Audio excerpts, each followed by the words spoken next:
institution. Visit afa.net today and discover the resources available for you and your family. And if you would, please take a minute to show your support. That's afa.net.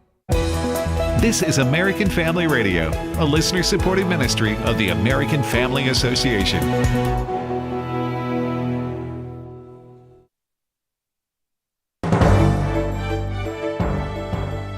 For American Family News, I'm Chris Woodward.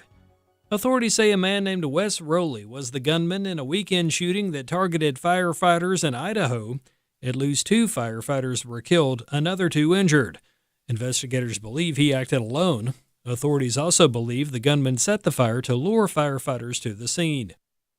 A judge in Pennsylvania says 3 people will have to travel to Idaho to testify in Brian Kohberger's murder trial. Here's Fox's Jessica Rosenthal. Only one potential witness said he could appear in Idaho without too much hardship, Anthony Sama, but Brandon Adriola and Jesse Harris resisted traveling to Idaho to testify at Brian Kohberger's trial. Adriola, who apparently knew Kohberger in high school, said it would cause financial hardship for him to go and said he hasn't known Kohberger since high school. Jesse Harris knew Kohberger at a boxing gym he ran, but he said he didn't keep in touch with him after his teenage years. He said it would be a financial hardship for him to appear as well. Both were told they do need to appear. The judge was still trying to figure out, though, if one more man needs to testify, but that it may have been his elderly father attorneys were trying to subpoena. How far left is Zohran Mamdani, the socialist candidate for mayor of New York City? Even liberal news personality Kristen Welker was skeptical of his agenda when they appeared together on NBC's Meet the Press. By invoking race, do you run the risk of potentially alienating key constituents? I think I'm just naming things as they are. And ultimately, the thing that motivates me in this is to create a system of fairness. I don't think that we should have billionaires because, frankly, it is so much money in a moment of such inequality. Are you committed to keeping New York as a sanctuary city? Absolutely. Because ultimately, we've seen that this is a policy that has kept New Yorkers safe for decades. Mamdani wants to provide free public transportation, freeze rent for millions of New Yorkers, institute a $30 minimum wage, create a chain of city-owned grocery stores, and pay for it by raising the corporate tax and taxes on, in his words, richer and whiter neighborhoods. Los Angeles Chargers head coach Jim Harbaugh has been added to a lawsuit against a former assistant coach under him. Fox's Matt Finn tells us more. Harbaugh was the head coach at the University of Michigan when one of his offensive coordinators, Matt Weiss, allegedly hacked intimate photos of female students. Harbaugh claims he knew nothing about it, but now Harbaugh, who is currently the head coach at the LA Chargers, is named in new court documents that allege Harbaugh created an environment that allowed for the devious hack. The school's athletic director and other officials have also been added to the lawsuit. Blue-collar jobs are providing workers with incredible careers. Here's AFN's Reed Ritter. Speaking to Newsmax, Chloe Hudson, a blue-collar worker and welder, discussed the benefits to being a tradesman that people often miss. You can do whatever you want. You can own your own business. You can weld on pipelines. You can do anything that you want with the skills you earn. I can't even stress enough for people who are trying to find purpose and people who are trying to create a career that you can build upon. Welding is just an umbrella. I mean, I have my certified weld inspection license from American Welding Society, so I can go and inspect field welds. I can sign off on welds from other welders. So I'm more than just a welder. As long as you can get as many tools in your tool belt to make yourself valuable in the workplace, you will never not have satisfaction at the end of your day. She also encouraged potential blue-collar workers to try different types of work to find their groove. Try everything. Don't be afraid to get your feet wet. So I started in maintenance. So I got to try HVAC. I got to try welding. I got to try a whole gamut of different types of trades. And for me, I loved the satisfaction from welding. Hudson concluded by saying, as long as you're proficient, as long as you are the best at what you do, do it. That should be the metric.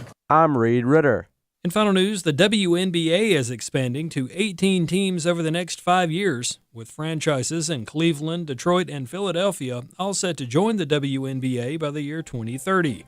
Find more news on AFN.net.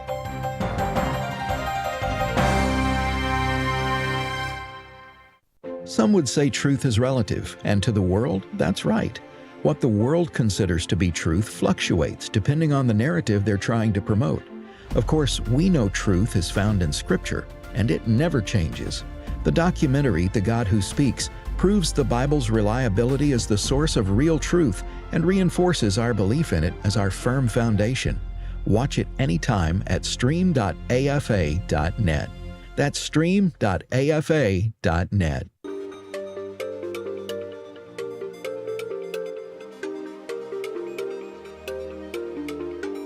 We inform. Religious freedom is about people of faith being able to live out their faith, live out their convictions, no matter where they are.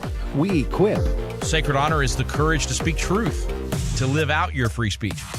We also rejoice in our sufferings because we know that suffering produces perseverance, perseverance, character, and character, hope. This is At the Core on American Family Radio.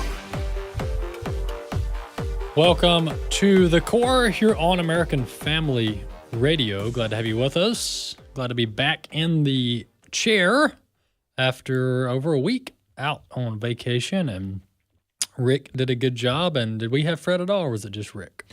Just Rick. Rick. The Man. Constitution coach. Oh, he's really showing up. Oh, yeah, he's showing up. Showing up. Usually showing we have off. to get somebody else in. Yeah. Because yeah. Rick's too busy. Rick's traveling. He's traveling. Well, good. We that appreciate didn't stop him. Appreciate Rick filling in, and had a little vacation with the in-laws, so we had a good time at the beach near the Gulf of America, and so I'm back and done traveling, at least for a season. Let's turn our attention to the Scripture, and then we will move into some of our news stories for the week. Proverbs 15, verse 1. I actually had this passage on the back of my senior jersey. If anybody remembers senior jerseys, I had this on the back of my my high school senior jersey. Proverbs 15, verse 1. A gentle answer turns away wrath, but a harsh word stirs up anger. A gentle answer turns away wrath, but a harsh word stirs up anger. And boy, isn't that the truth?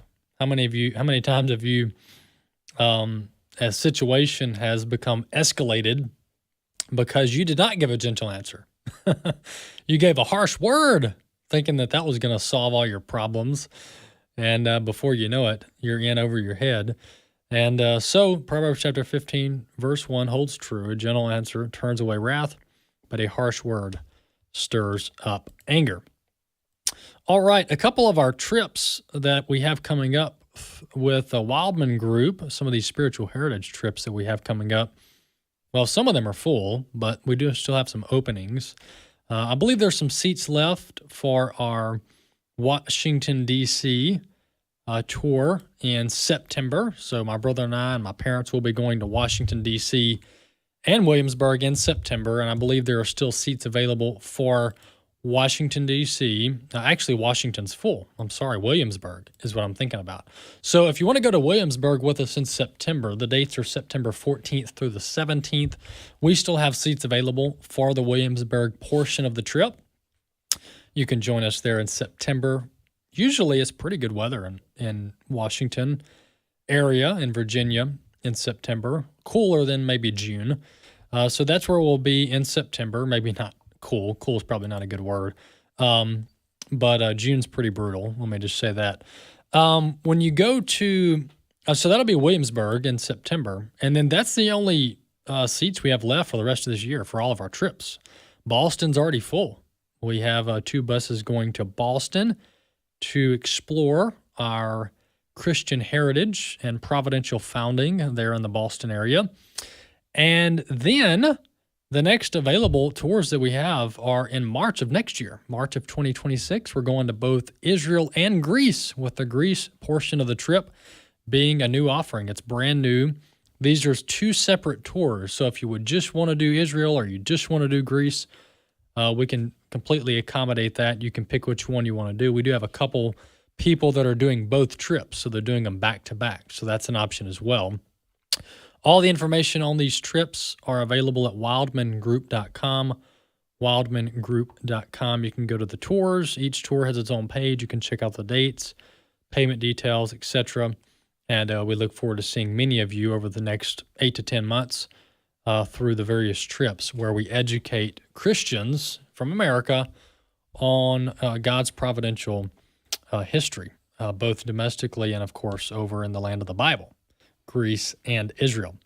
All right, let's jump into some of our clips. I've had this one hanging up in the queue for the last few weeks, but in light of the rioting and the looting and the lawlessness that is brought to you by the Democrat voting base, these are hardcore Democrats that are in the streets rioting and burning things down. I don't see any Republicans, I don't see any Christians, any conservatives that are stomping on police cars, throwing Molotov cocktails at law enforcement officers, rioting, looting, and really losing their mind. This is all brought to you by the Democrat Party. So let's remember that. The lawlessness and the chaos is brought to you by the Democrat Party. Why? Because the Democrat Party has no set value system. And this gets into the two-party discussion. You look over at the Republican side, don't get me wrong, Republicans don't have it all together. Some of the positions they take are completely unbiblical. But the Republican Party, a large voting block of it is evangelical Christians and others, Catholics. And we actually have some kind of value system out of Scripture.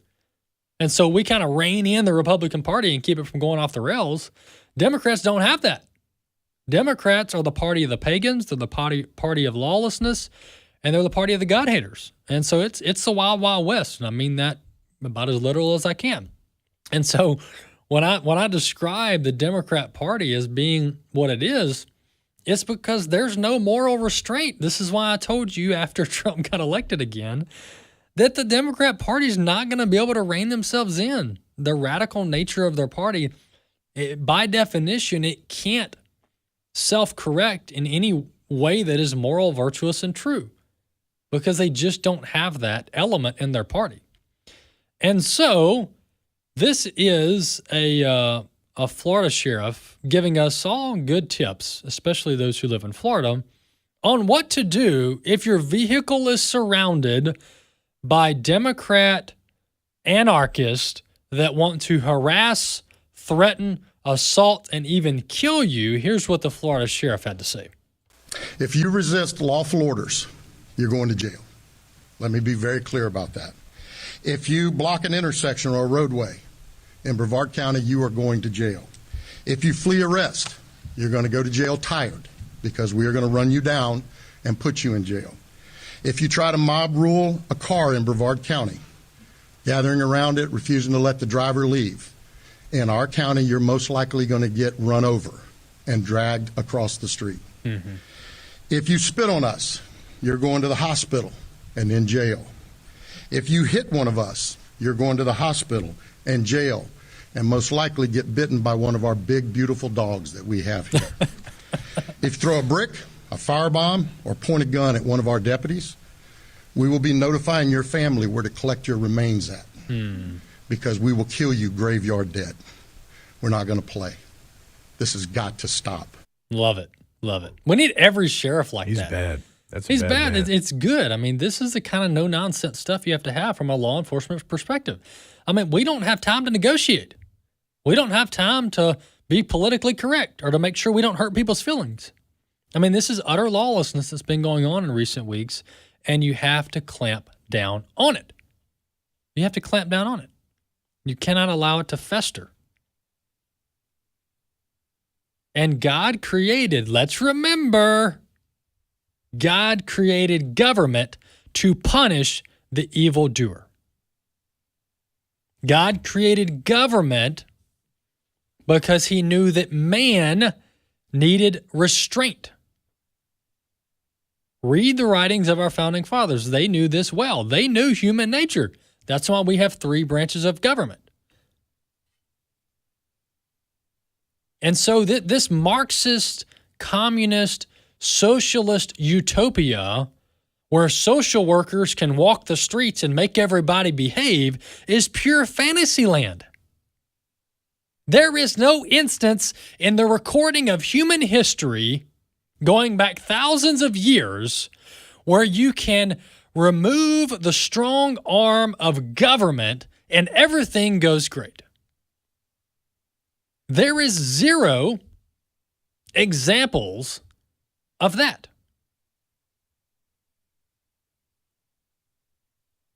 And so government isn't this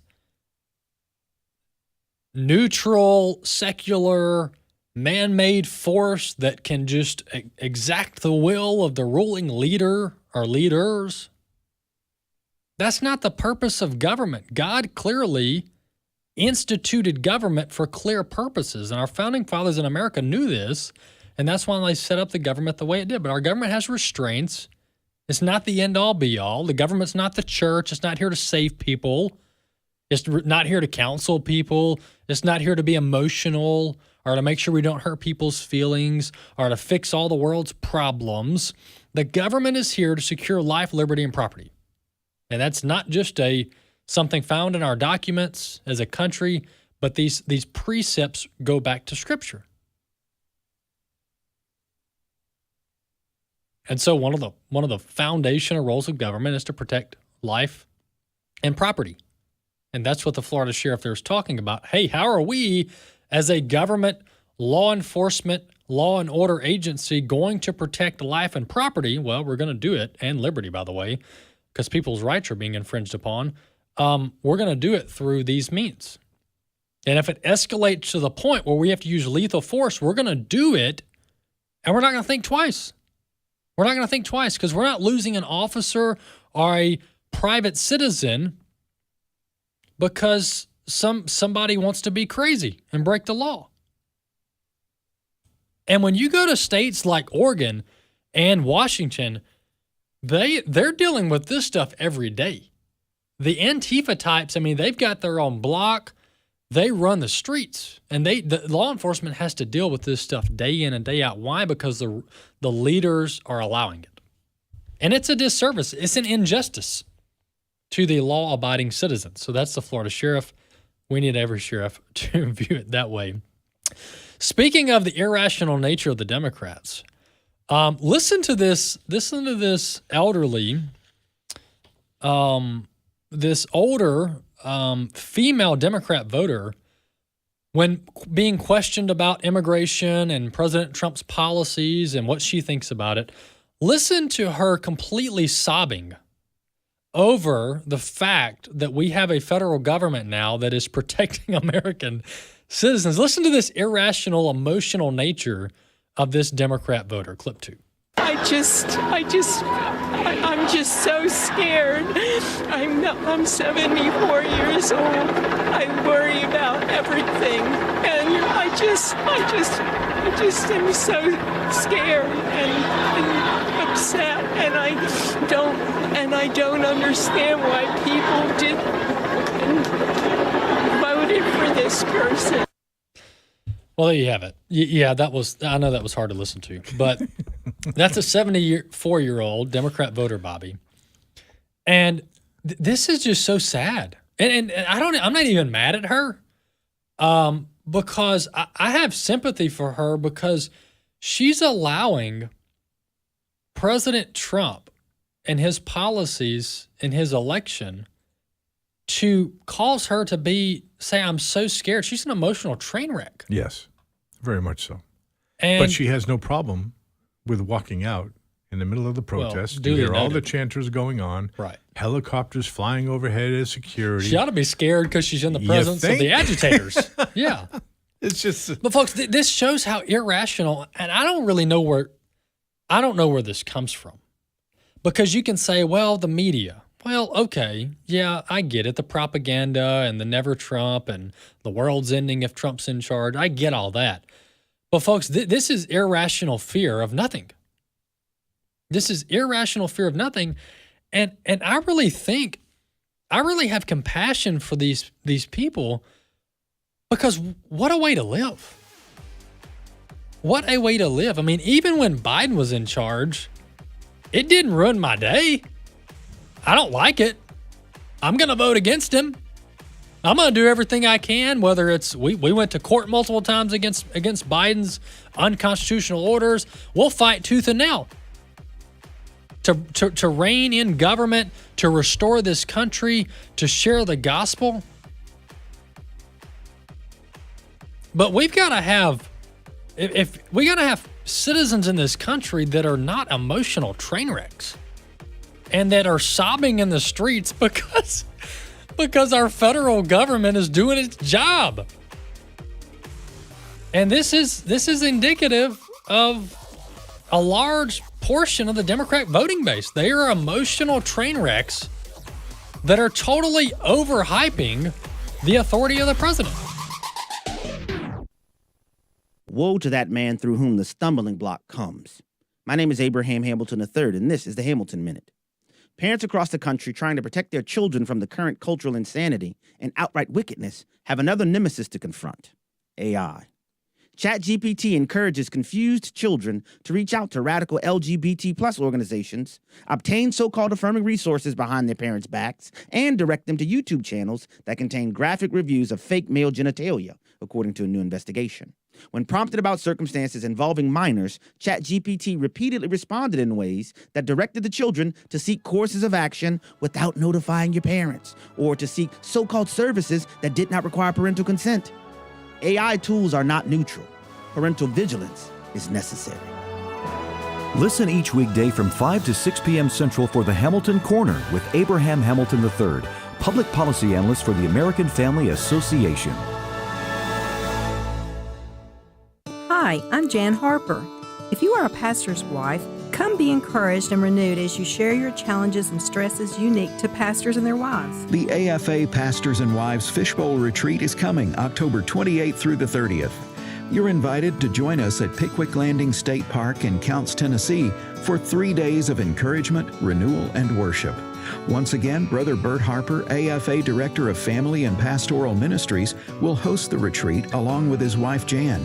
Our special speaker will be J.J. Jasper of American Family Radio. If you've attended in the past, we'd love to see you again. And if you've never experienced a fishbowl retreat, we especially invite you to be refreshed and renewed. The per-couple admission price includes lodging, meals, and materials. Visit repairingthefoundations.net to learn more and register. That's repairingthefoundations.net. The AFA Pastors and Wives Fishbowl Retreat. We'd love to see you there. Hello, everybody. I'm Walker Wildmon, Vice President here at American Family Association. Well, my brother Wesley and I were following in the footsteps of my dad, our dad, and my grandfather, Don Wildmon, by leading tours to places of the Bible. And so this next March, we're going to be going to Greece and following the footsteps of Paul. So we're so very excited about this trip, and we'll hope you'll join us. Here's a couple of the places that we're going to visit. We're going to visit Philippi, Thessalonica, Corinth, and all the various Greek cities that you read about in the book of Acts and Paul's epistles. And so you can find the dates, locations, pricing, and much more over at wildmangroup.com. You can also find out more about my dad's trip and my mom over to Israel. They're going to be in Israel in March as well. These trips are back-to-back, and you can do both if you would like. All the information about Footsteps of Paul, Greece, Israel, all of these trips in March of 2026, just visit wildmangroup.com. At the Core podcasts are available at afr.net. Now, back to At the Core on American Family Radio.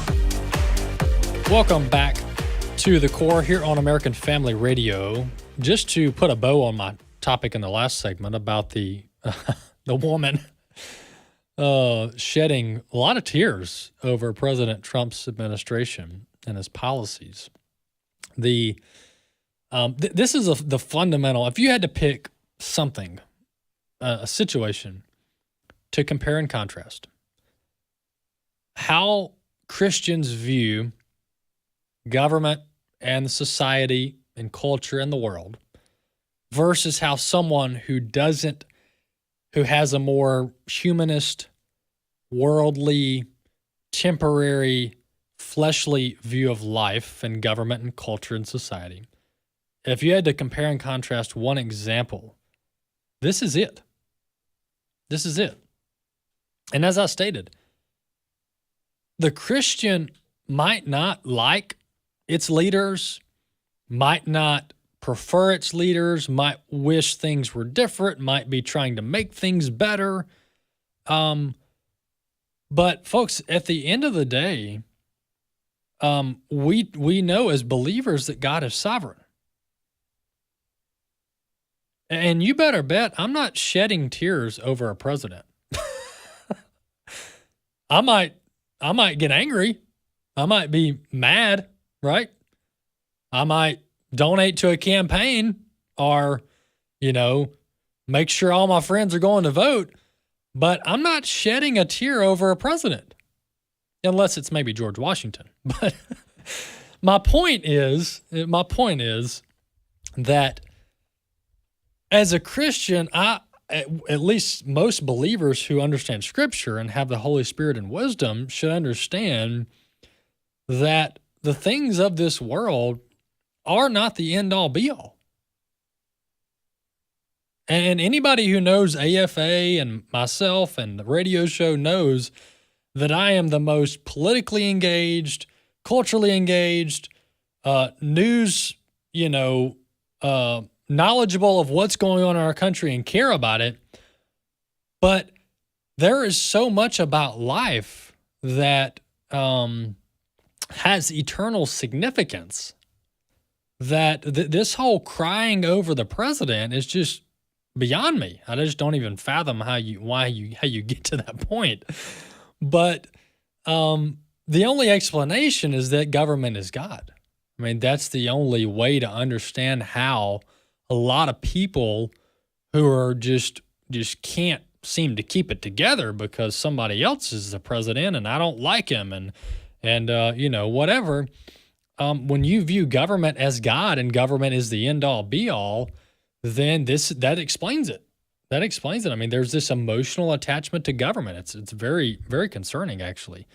And so, but this is the difference between those who view, government as a instrument, as a tool of God that should be stewarded well, but it's not salvific. It's not eternal. It's not, it's not going to ensure whether you go to heaven or hell. That's what Jesus Christ did. And so as believers, we have peace in that, and we can come to grips with reality and even things that we don't like and things that we wish were different. But we ought not let these things become emotional and cause us to be irrational, which is what you're seeing a lot of today. And I could apply that scenario and that example to other aspects of life as well. But we got to keep things in perspective and understand what the proper role is of government, of the family, and of the church. All right, let's jump to our guest, a good friend of the ministry, longtime friend of the ministry, and state affiliate director. Micah Clark is with us from Indiana. He's been director of AFA of Indiana going back to 2001, a longtime friend of my grandfather, Don Wildmon. And he served as a pro-family lobbyist or advocate in every state legislative session going back to 1991 in Indiana. And so Micah Clark's with us. Many of our listeners would probably know Micah or heard him over the years. But Micah, welcome back to AFR. Well, thank you for having me on. It's great to be on. It just shows I'm getting old with after 35 years in the legislative session. Yeah, you've been in it a while, so it's age or it's time. wisdom. There's a couple ways you could go there, but I count your work as very fruitful, very beneficial, and you've got a lot of wisdom, a lot of experience. So that's the upside to the years. But Micah, give us a little overview. Give us a brief history. I didn't tell you I was going to ask you this, but give me a little history on how you met my grandfather, Don, a little bit of your introduction to AFA, and then we can jump into a couple of these legislative items that you've been working on. Well, I came out of college, went to work as an intern at the Indiana General Assembly in the House, and then I was hired by what's called a Family Policy Council, focused on the family, Indiana Family Institute, for 10 years. And then I came over to work with a lady named Vicki Burris with the American Family Association of Indiana. And that's when I first met Don and Buddy Smith, another dear friend at AFA. And your grandfather was always so generous, went down to Tupelo several times. I learned more about decency and pornography and the issues of his heart that we were fighting. And he was always so encouraging to our work here, and just a real joy to work with, as has been everybody at AFA staff. But for since 1993, AFA has been Indiana's leading decency organization, but we've also morphed into a more pro-family organization dealing with all the different issues, particularly in the public arena in the Indiana General Assembly. And we're blessed in Indiana to have a part-time legislature. It was once said that by a judge back in the 1800s, no man's life, liberty, or property are safe when the legislature is in session. So we thank the Lord we have a part-time session, which just ended at the end of April, and we got a lot done this session. We had almost a dozen bills that we would call wins, and a lot of times we only have 3 or 4. So I think some of that's the Trump effect. We have a Republican supermajority. I think they felt like they could do more, and they addressed a lot of social issues, and so we took advantage of that and saw a lot of victories this session through the work that we did. And yeah, let's talk about Senate Bill 442. I know there's 2 pieces of legislation that you've worked on this session, but let's talk first about SB 442, which is the Sexual Education Transparency Bill. Break that down for us. Yeah, that's a bill that is interesting because it's what you would think most school boards that are elected would be doing already. But what this simply says is that a school board must review all sex education curriculum brought into the school. Anything not reviewed and approved by a school board cannot be brought into the school. And that's where we run into a lot of problems. Elected school board members often just deal with budgetary issues. They have curriculum committees, they're aware of them. Sometimes they review math and science books, sometimes they don't. But the controversial issue of sex education, which involves morals and values, is where a lot of parents are really upset about things coming in. Their child comes home from school and tells them, look, someone showed a film, the teacher showed a film today, or she read a book about homosexuality or something, and the parents are shocked because they didn't know it in advance. So what this bill says is, whatever the school chooses to teach, if they teach anything on sex education or human sexuality, the school board, which is elected by the public, must approve it, which I think will put some guardrails in there. Most school boards who are elected don't want this radical stuff. They don't want to go to the grocery store and have someone come up to them and say, why in the world are you teaching about homosexuality to my 3rd grader? So we see that as a guardrail. The other thing about the bill that's important is whatever is approved, a description of it must be posted on the school website so parents can see it. A lot of parents are intimidated by maybe going talking to the principal or their teacher, but they can at least see what's going to be taught in that class, what's going to be covered. And so it's a transparency issue. You would think everybody would support that, but obviously groups like Planned Parenthood, the LGBT lobby did not like this. They want to hide these things because they know they're not popular. The average person does not want their child taught about this. Even if they might not have a problem with homosexuality, which we do biblically and otherwise, medically, they don't really want that, until high school. But they want to know about what's being taught. And so this is a preventive measure to make sure parents are aware of what's being taught. So we thought this was a good win for us. Anytime you can shed light on a public school, which is ironic, it's a public school. The public should know what's going on in the public school. But it's amazing what they try to hide in the public school. Yeah, using our tax dollars to fund the operations and the state's tax dollars to fund the, the districts. And absolutely, there should be more oversight. This should be non-controversial. Yeah, this is a good piece of legislation. And just thinking through this as we're talking, Micah, which usually makes good radio or bad radio, depending on how it goes.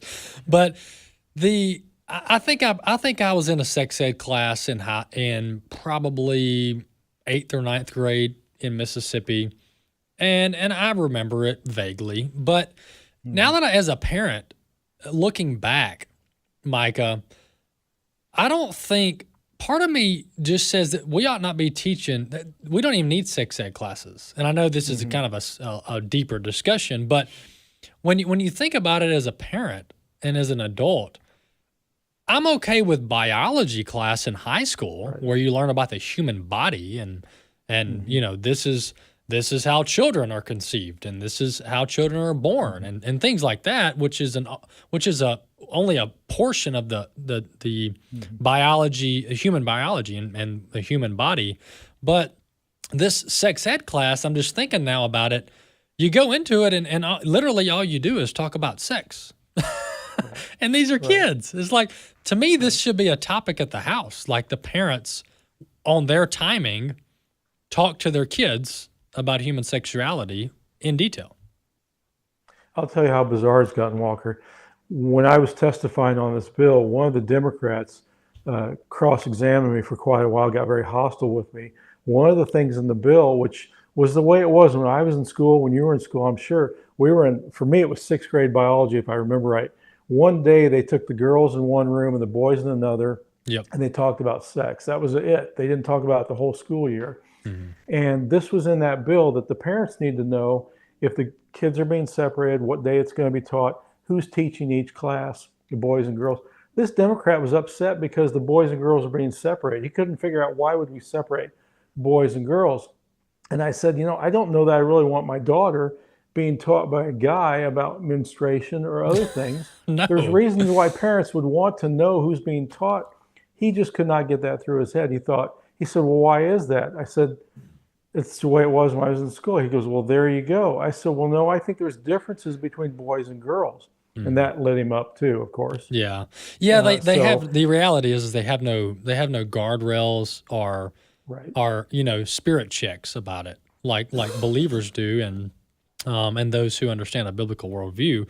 They have no kind of framework to guide their teachings, and so it's like everything's allowed, right? Well, how could you object to that?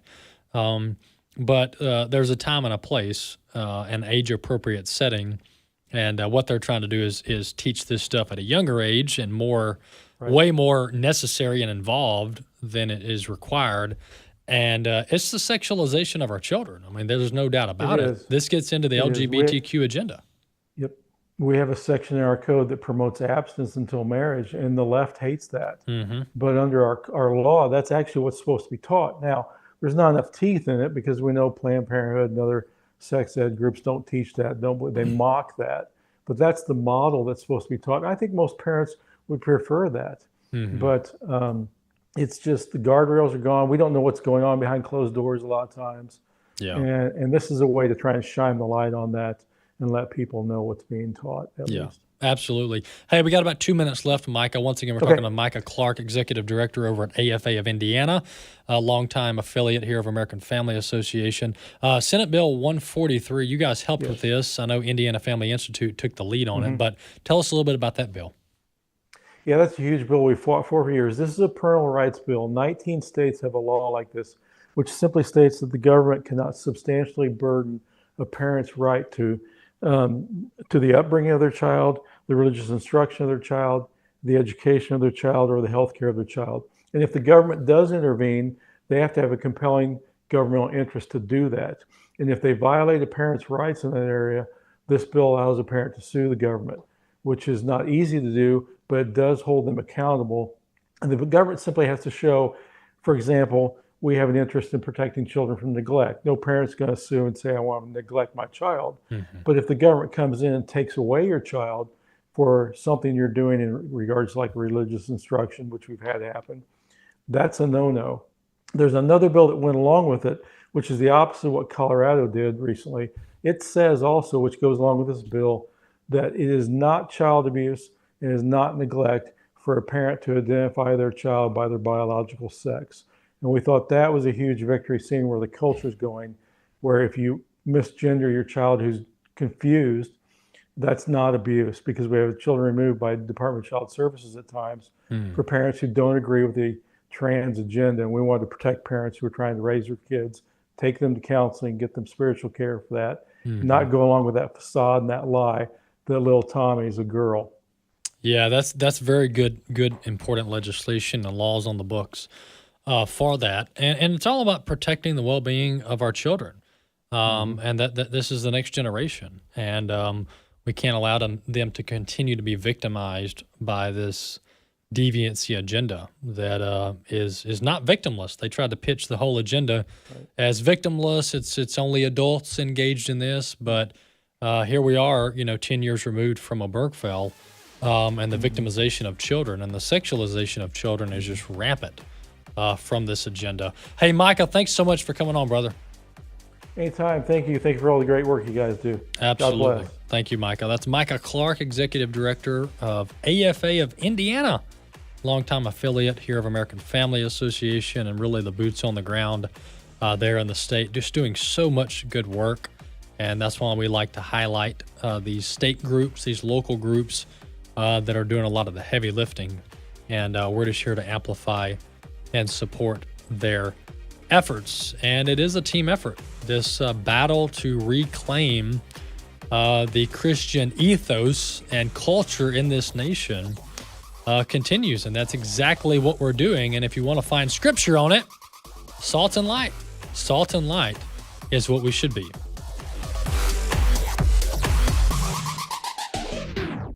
President Trump made it clear the government will not go along with the woke agenda. Sadly, the gender radicals have intensified their attacks on our families. Would you sign the petition urging President Trump to stand strong in his resolution to stop the LGBTQ agenda in the government and in America? And please, consider a gift to keep AFA Action in the fight. To thank you for that gift, we'll send you the DVD in his image. Visit afaaction.net today.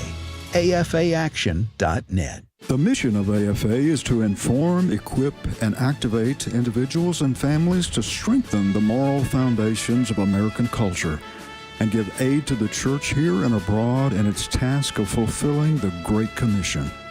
AFA upholds the truth that all human beings, including the unborn, are created in the image of God and are worthy of life, liberty, and the pursuit of happiness. Thank you for standing with the American Family Association. Without even seeing them show up, I could feel like the darkness. Jamie Sanchez is another Christian business proprietor who has been targeted for his faith. His Drip Cafe was opened to serve and help the homeless of downtown Denver. We believe sex outside of marriage and homosexuality is a sin in God's eyes. And the enemy and his minions decided to use that as a platform. Jesus told us persecution would come. I would see them, just the rage and the hate. I pictured them doing that at the foot of the cross to Jesus. And I just remembered what he said, "Forgive them, Father, they know not what they do." And so I had to position my heart that way. The Jamie Sanchez story is one of the videos of the Impact series at stream.afa.net. It's been a crazy, crazy ride. See Jamie's story and much more at stream.afa.net. Jim Scudder here for today's Moment in Grace. Daniel's story begins with tragedy, Judah's fall to Babylon, as Jeremiah had foretold. Though the city wasn't destroyed, treasures were taken from the temple along with young captives like Daniel and his 3 friends. Through no fault of their own, they were swept into a pagan world. Surrounded by false gods and foreign customs, they had every reason to compromise, but they didn't. Why? Because they walked with the Lord and trusted in the coming Messiah. Like Daniel, we're pressured to blend in with a sinful world, but God's power helps us stand firm. Don't wait for the test. Decide now to follow him, no matter what. For daily devotionals delivered straight to your inbox, go to ingraceradio.com. This is At the Core on American Family Radio with your host, Walker Wildmon. Welcome back to The Core here on American Family Radio. As a reminder, you can subscribe to the podcast or follow the podcast wherever you listen to podcasts, whether it's Apple, Android, Spotify, etc.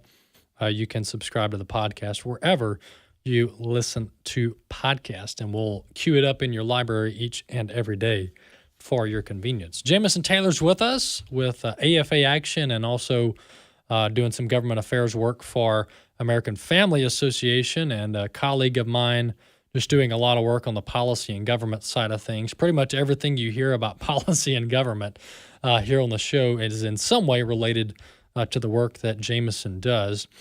Jamison, the New York City has recently had a Democrat primary for mayor, and it's been pretty newsworthy. Tell us a little bit about those candidates. Yes, there are 3 things to know about the recent New York City mayoral election.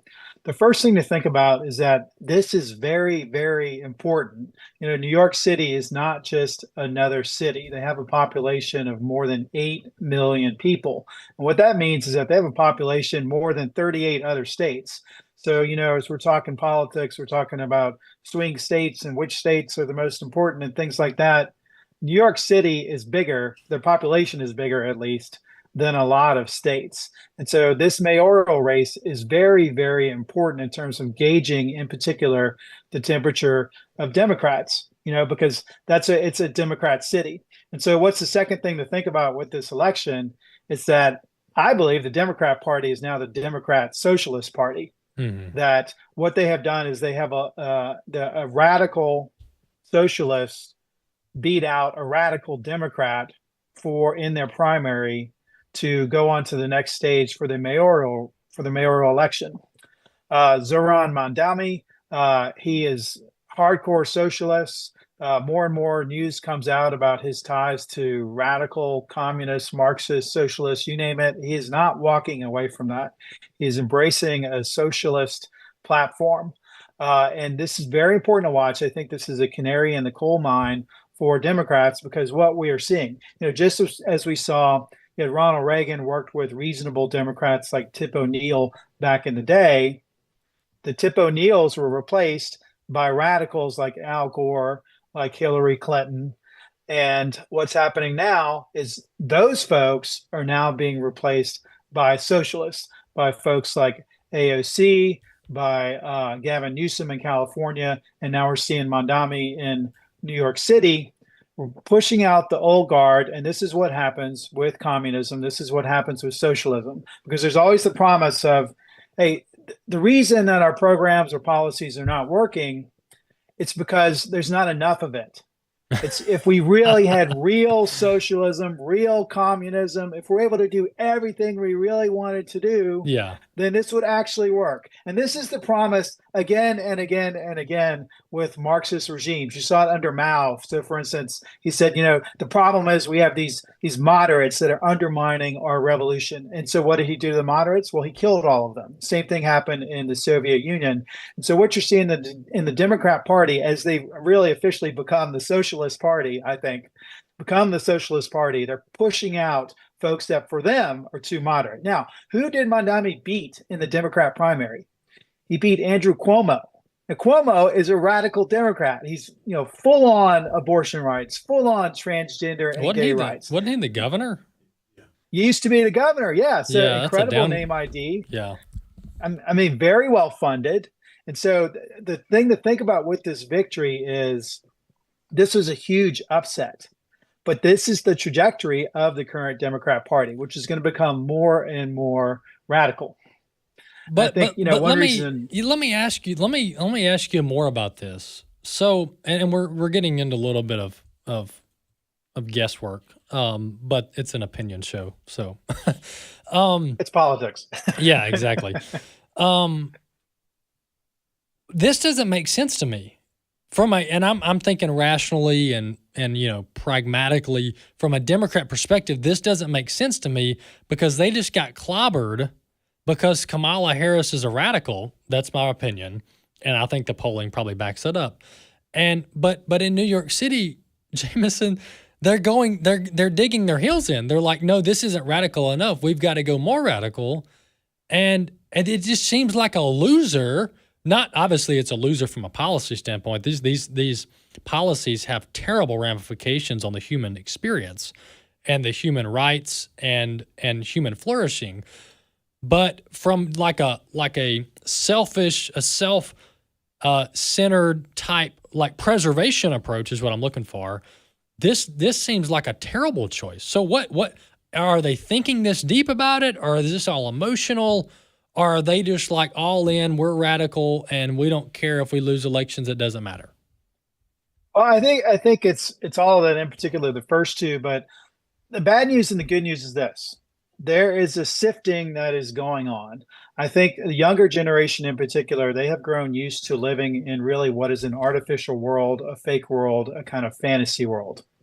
You have the good news with that is that you do have people that are starting to ask, well, hey, when I look around, all I see are fake marriages, people that don't stay married, same-sex marriage, whatever it may be. When I look around, I see transgenders, I see fake women, fake men. Like the economy seems fake in a certain respect. Like, what is real? What is true? So the good news is that you do have people, especially in this younger generation, that are asking what is true, what is real, and what they're turning to is conservatism, because they're realizing that what they have been taught in school is not true, that there's got to be more to life than all of this. The flip side, though, is an awful lot of people, like the people in New York City, like young people, like families that are struggling to afford housing. They are going all in on the fantasy world. They're going all in on the fake world, because that is what Mandami is selling as a socialist. He is selling a fantasy. He is saying, look, I'm going to make New York City affordable again. I'm going to take care of all of your problems. You can't afford housing? And, never mind that New York City has far and away the highest property taxes of major American cities. Never mind that you have all this red tape that makes housing unaffordable. Never mind all the inflation that the Biden administration created with the Build Back Better bill. These are the things that are, really making housing and life in New York City unaffordable. He's not going to address any of that. Instead, he's going to have subsidies. He's going to, he's allocating millions of dollars so that adults and minors can get transgender surgeries, free daycare. He wants to have city-run grocery stores, somehow, which is, by the way, that is Marxism right there. Yeah. That's communism right there, city-run grocery store. All of these things are somehow going to make life more affordable. It's all going to fail. We know that. But he's probably going to be long gone by the time it fails. Well, and as we know, when you consolidate power, taking that back is very difficult. So the more government programs you expand to, the likelihood of rescinding those quote unquote benefits that are actually curses, it's really hard to rein that stuff in. And this is the goal of the Democrats: is flood the zone with programs and money and welfare, understanding that it's hard to pull that stuff back. So the current mayor, Eric Adams, is running as an independent, and so technically he could still win the general and beat this far lefty. But the fact that this guy won the Democrat primary, it shows you where the Democrat voters are in the primary. So, Jameson, tell us about this One Big Beautiful Bill. We've been supporting it for simply on the fact that it has some pretty good pro-life provisions, including a minimum of a 1 year. Now we're finding out provision that defunds abortion providers through Medicaid reimbursements. That's what we've been supporting it for, but let's talk a little more broadly about it. Yeah, that's right. So the One Big Beautiful Bill, we saw the House language that came out a couple of weeks ago, defunded Planned Parenthood for 10 years. Planned Parenthood's roughly getting $700 million in taxpayer-provided healthcare funds through the Medicaid program, through other programs like what's called Title V and Title X. They're getting plenty of government money. And I think if there's one thing that voters agree on, conservatives, moderates, they don't want their tax dollars going to big abortion providers like Planned Parenthood. So we saw a lot of consensus in the House for this 10-year defund effort. Unfortunately, what we're seeing in the Senate is an effort to roll that back. And so they're starting at a year right now. Now, we're going to have to see whether or not that becomes a negotiating point. I think a year is not reasonable. Let's look at 3 years. Let's look at 5 years, something like that. 10 years is the max that they can do because of some of the rules related to how they are passing the One Big Beautiful Bill. Yeah. But 1 year is not reasonable either. 1 year is not a win for pro-lifers.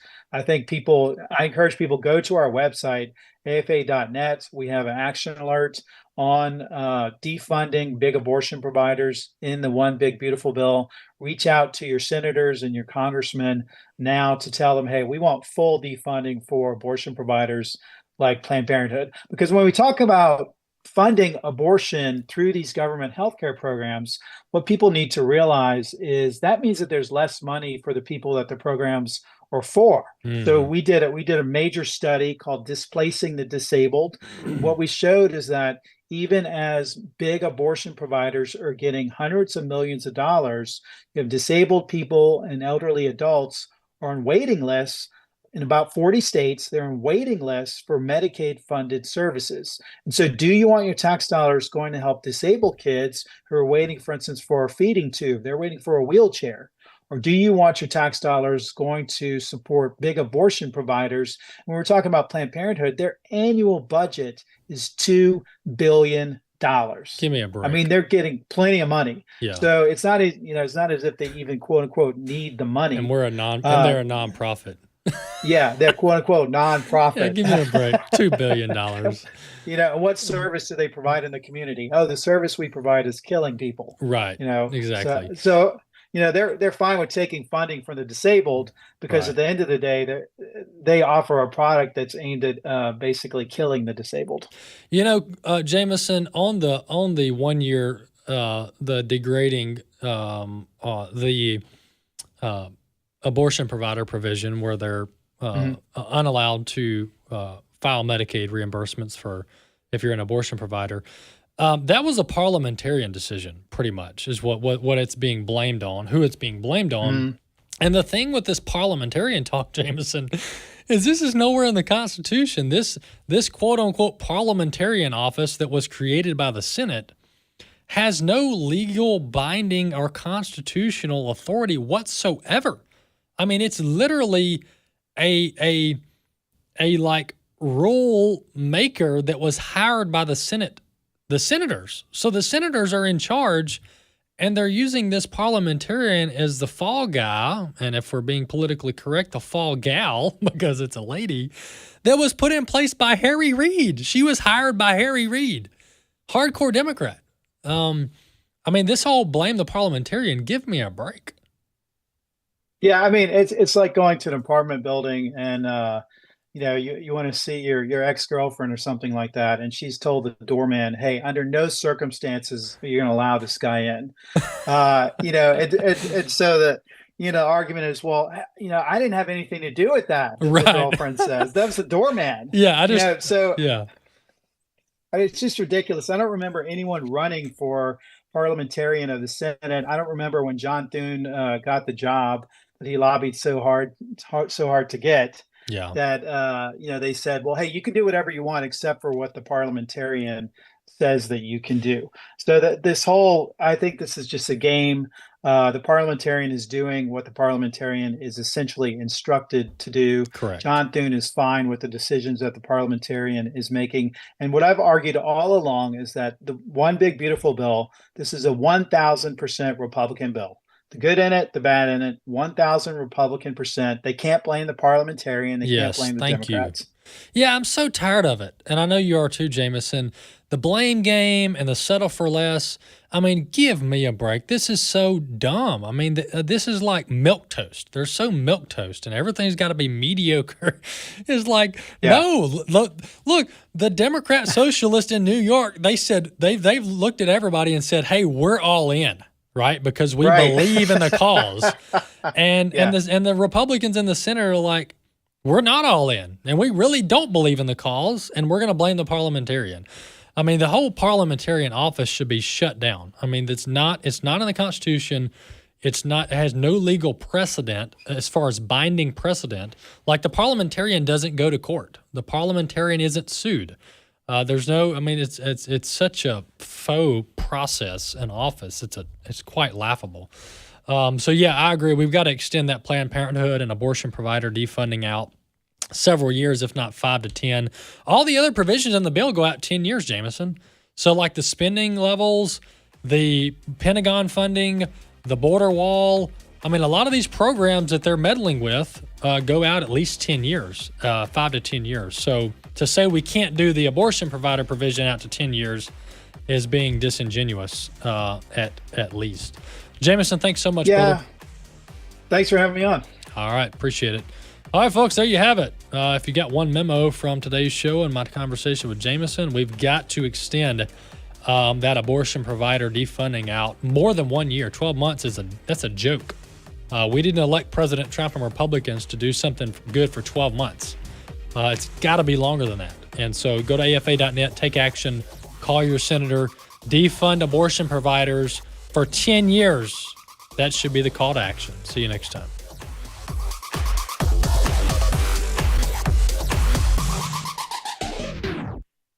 The views and opinions expressed in this broadcast may not necessarily reflect those of the American Family Association or American Family Radio.